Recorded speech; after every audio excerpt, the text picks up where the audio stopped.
Дорогие мои свердловчане, я обращаюсь к вам как человек, который родился здесь, вырос, живу, учился. Давайте сделаем нормальный район. Давайте сделаем нормальный район, и это возможно благодаря вам. Если мы объединимся, наши дети должны быть в безопасности, родители, пенсионеры, они не должны сегодня жить так, как они живут. Они нам сделали этот район, построили это все. Малоимущие, инвалиды, социально незащищенный слой, они не должны существовать, они должны жить. Давайте построим нормальную жизнь, нормальный район.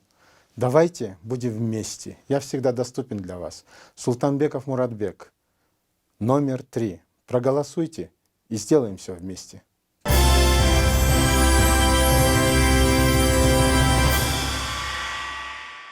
Добрый день, друзья. Я хотел вас познакомить с одним из кандидатов, Султанбековым Муратом. Я бы хотел сразу же задать вопрос. Мне хотелось бы узнать, кто вы? Ну, я вас благодарю вообще, что я в поле вашего внимания. Я врач. Во-первых, я, конечно, врач. В общем, в Свердловском районе о тебе с детства говорят, даже тебя зовут Мура Свердловский. Как прошло детство? И в 6 школах легко было учиться или нет? Мура Свердловский — это одно из тех, как меня называли. У меня очень много было всяких кличек в школе, вы знаете, да, например. И мне очень было трудно, скажем, избежать одной из самой, такой, которую я в детстве не хотел бы, чтобы меня так называли. Я сам, по идее, инвалид с детства. И в связи с этой инвалидностью я всегда боялся, что меня будут называть хромой. Вот, да. Я хромаю на одну ногу, потому что у меня есть укорочение, на 10 сантиметров. Поэтому в этом отношении я всегда этого боялся. Но, знаете, я потом со временем понял. А может, даже было бы и хорошо, если бы меня не называли бы так. Меня называли Мурка, Мурзилка, Ханасаки-сансей, у меня такая кличка тоже была, в 12-й школе тоже так называли. Мура Свердловский, так тоже меня называли. Поэтому мне очень трудно было с этой инвалидностью как-то пробираться. Знаете, в молодости, когда пацанва, она жестокая.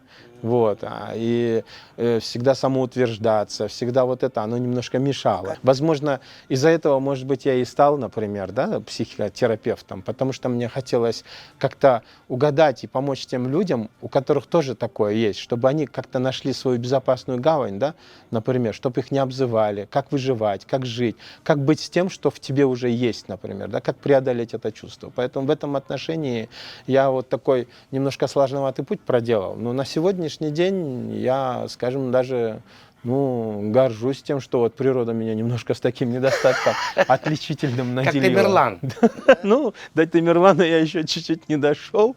Слушай, сейчас ты идешь кандидатом по Свердловскому району. Ты не ждешь, что кто-то вместо тебя выйдет и скажет, я вместо него? Или ты уже сам можешь сейчас с любым? Сейчас же другая система ценностей, скажем, в этом соревновании. Любой трус, если он признал, что он трус, он уже герой. Если найдется такой человек, который может вместо меня выйти, если в нем действительно есть что-то выше, шире, лучше, качественнее, я уступлю ему. Какие проблемы? Очень важно, когда человек принимает, если он где-то сдает, он должен сдать. Зачем? Зачем упорно идти? Нельзя так делать, если это речь идет за тобой, если целое общество. Ответственность большая, например. Сам на сам, если ты отвечаешь только за свою жизнь, ты можешь это делать. Но извини меня, если за тобой семья, дети, например, а зачем их под угрозу ставить? Если ты там слаб или где-то что, нужно находить другие пути, компромиссы, которые не повредят тем, которые за тобой. Скажи, пожалуйста, ты как врач, ты разбираешься в отдельности в каждом человеке, скажем, психотипе и так далее. А сейчас ты идешь в депутаты парламента. Есть ли разница между психотипом одного человека и общества, скажем, какого-то слоя, какого-то сегмента общества? Во-первых, я туда в парламент иду не как врач, и не для того, чтобы лечить, допустим, или как-то помогать в этом отношении, выбирать путь кому-то или еще что-нибудь. Я думаю, что там состоявшиеся и вполне взрослые люди. которые прошли определенный путь в жизни и к чему-то дошли. У кого-то есть мудрость, у кого-то есть какие-то качества. Я хочу, чтобы этот образ, который я в себе держу, он был для кого-то отправной точкой. Пусть он будет лучше меня, пусть он будет грамотнее меня, пусть он будет, ну, не хуже меня, да, в этом отношении. То есть я стараюсь как-то разбудить тех людей, которые в себе видят определенный потенциал, например. То есть вот в этом отношении я думаю, что в парламенте должны быть грамотные люди, очень осознанные, которые очень рассудительно подходят ко всяким проблемам, решению этих вопросов, взвешенно. Очень приятно для избирателя, что никогда не работал чиновником. То есть все, что ты сейчас имеешь, это все заработано, так сказать, на горбу, да? Ну, зачем тебе еще туда идти? Вот что, у тебя все, ты можешь счастливо жить. У тебя дети учатся там, ты все устроил в жизни. Но для чего тебе еще идти в эту политику? Ну, вы правильно заметили, что я вот, например, вроде бы жил бы спокойно и дальше жил бы спокойно, да, все есть и тому подобное. Я не то, что на своем горбу это все заработал, нет, я, знаете как, я вот так вам немножко подмечу. Фирма, которую я имею, она создана мною именно мозгом, то есть я ее придумал. Я сам придумал эту сферу, скажем, направления в Кыргызстане деятельности, и мне удалось расширить его даже до 10 стран. Вот. Ну, об этом я особо не афиширую, но те, кто знаете, знают. Вот. Какие страны? Это, ну, она у меня в Казахстане, в Грузии была, в Азербайджане, в Латвии, потом в России, в Узбекистане представительство этой фирмы. Это переводческая компания языковых переводов. Вот, это GMC Translation Service. Что вас сподвигнуло идти, окунаться в это политическое болото, скажем так?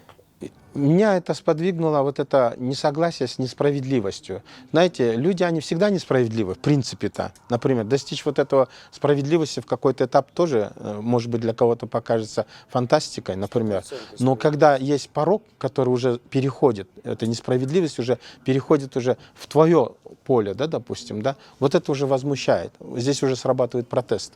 Поэтому вот этот протест, он и является моим основным двигателем, да, допустим. Я бы, может быть, и дальше сидел бы, врачевал бы и, ну, занимался своей специальностью, и у меня есть хобби, да.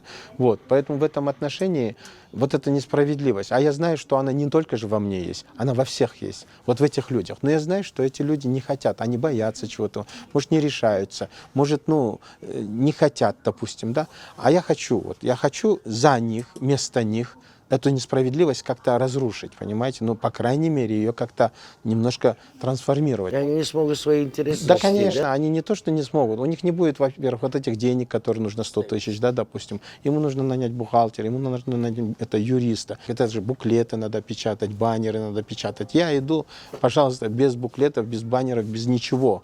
Я не знаю, например, как другой может выиграть, допустим, да, если он без этого может идти. Поэтому в этом отношении уже это несправедливо. Получается, простой человек не может выдвинуться. Вот. Это уже несправедливо. Я хочу, чтобы каждый мог выдвигаться, потому что у каждого же есть в голове свое видение, например, правильного развития, может быть, там, государства, экономики, политики, да? Почему он не должен это реализовывать? Ему нужна площадка, где он может это реализовать. Почему ты думаешь, что все-таки свердловчане должны проголосовать за тебя? Почему? Чем ты отличаешься от других кандидатов?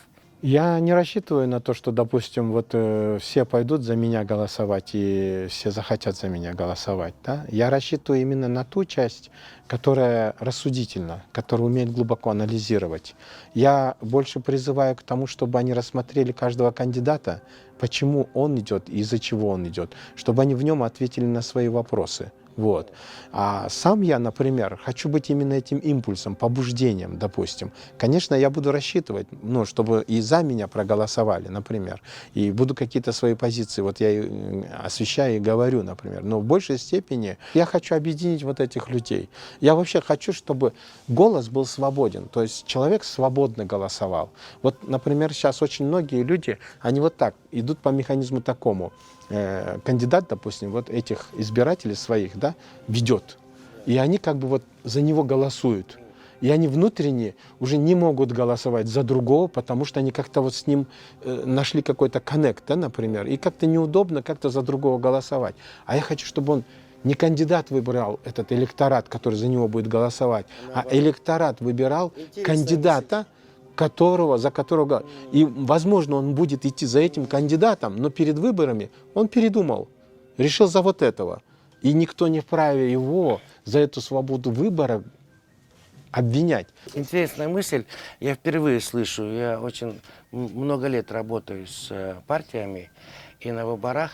У нас получается, что кандидат выбирает избирателя. Да, он определяет различные методы кучу есть. людей, там, Не по секрет. родству, по родоплеменному, да, допустим, там, по финансовой там, вовлекаемости, да, заинтересованности, да, допустим, да.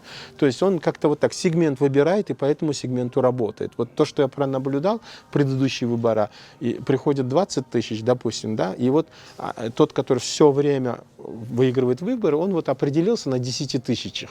Ихние интересы узнал, которые личные, и вот он эти 10 тысяч и ведет. А вот эти 10 тысяч все время раздаются по тем кандидатам, которые хотели бы. И не получается у них выбрать, понимаете? А человек должен быть свободен в выборе. Сегодня он вот этот заинтересован, завтра этот, но в конце сердце определило вот этого. Да, извечный спор между, скажем, вот Эммануэлем Кантом и, скажем, Ницше. Вот какую философию ты считаешь сейчас надо применять, что в нашей стране, как ихний спор, хаос или порядок? Хаос, он всегда был невыгоден простому человеку, но он был выгоден тем, кто умеет управлять хаосом. Вот. Поэтому в этом отношении, допустим, для нас этот хаос, он абсолютно невыгоден. Мы должны научиться четко выстраиваться, мы должны четко понимать, что в этом хаосе, допустим, мы только распадемся. Как раз вот великий спор в физике о корпускулярном мышлении и дифракционном. Даже по-другому могу сказать. Не все то, что было ранее, старое, допустим, да, или из истории, например, может наложиться на сегодня. Сегодня очень мощная трансформация идет. Это новое поколение вообще, новая эпоха, эра, допустим, да, наступает, да, допустим. То есть это электроника, это коммуникация, это средства общения. Там. Поэтому в этом новом мире люди должны быть немножко другого, нового формата мышления, понимаете, да. То есть там и, скажем так, качество мышления должно быть немножко по-другому. То есть оно должно какую-то основу иметь из того, что вы говорите, да? Но выработка должна исходить на более современном, качественно новом уровне. Поэтому я вижу, что люди должны быть немножко другого формата. Все-таки тебе нравится тот порядок, который был при СССР?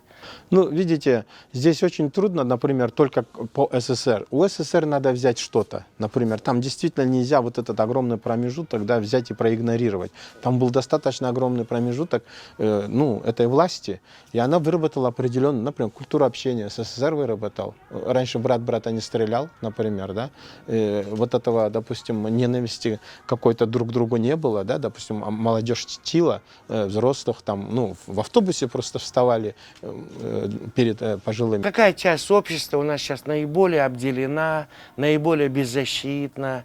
Над чем будешь работать, если свердловчане поддержат? Вообще в моей программе там основное, и сам я вообще акцентирован, знаете, да, больше на пожилых людей, на, скажем, на вот это поколение, да, людей, да, которое нам построило будущее. То есть вот эти люди, старые люди, пожилые люди, допустим, да, это вот пенсионеры, да, это люди, которые вообще нам дали сегодняшний день. Тот же Свердловский район возьмите, вот эти дома, вот эти, все, что вы там видите, это они построили. Вот даже мы с вами этого не строили, а они это строили вот руками, понимаете, да? То есть в этом отношении эти люди на сегодняшний день, они обделены, по большому счету, чем? Они вообще обделены всем. То есть у них нету завтрашнего дня. Они сами заботятся о завтрашнем. А ведь они же думали о нас, они строили нам завтрашний день. Сегодня она с этим пакетиком в поликлинике ходит, да? Лекарства ей нужны, например, да? Она о чем думает? Она думает, вот как вот дожить, как прожить, да? Почему мы им это должны вот в таком виде дать? Ведь они же достойны большего. Поэтому я всегда говорил, если мы не будем уделять время своим мамам, папам, дедушкам, бабушкам, да, допустим, да, не будем их слушаться, у нас нет вот этого будущего, понимаете? В них же ведь находится вся ценность, культура, в них самые высокие ценности, совесть, честь, достоинство, допустим, оно в них присутствует, а в молодежи сейчас, в большинстве, допустим, некоторые уже параметры немножко искажаются же, поэтому я думаю, что вот эти пожилые люди, хранители, да, самого святого и лучшего, на котором вообще-то общество должно воспитываться и жить,